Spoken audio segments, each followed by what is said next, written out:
નમસ્કાર દર્શક મિત્રો, હું છું ઈશિકા. આપ જોઈ રહ્યા છો નવલ ઇન્ડિયા ન્યૂઝ.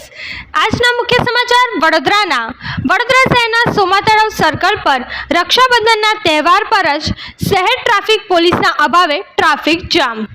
સોમા તળાવ સર્કલ એટલે કે છોટાઉદેપુર નર્મદા જિલ્લામાંથી શહેરમાં આવતા લોકો માટે મુખ્ય દ્વાર સમાન છે.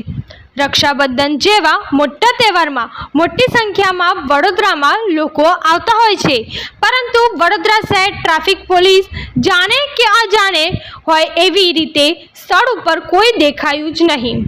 ફક્ત એક ટીઆરબી જવાન પર બધી વ્યવસ્થા છોડી દેતા ટ્રાફિક જામના કારણે જનતા હેરાન પરેશાન જોવા મળી. એસીપી ટ્રાફિક ધ્યાન આપે એવી જનતાની માંગ છે. તહેવારો પર ટ્રાફિકના નિયમો રાખવામાં આવે એવી આશા રાખે છે. બ્યુરો ચીફ આયુષ ગુપ્તાનો રિપોર્ટ. ધન્યવાદ.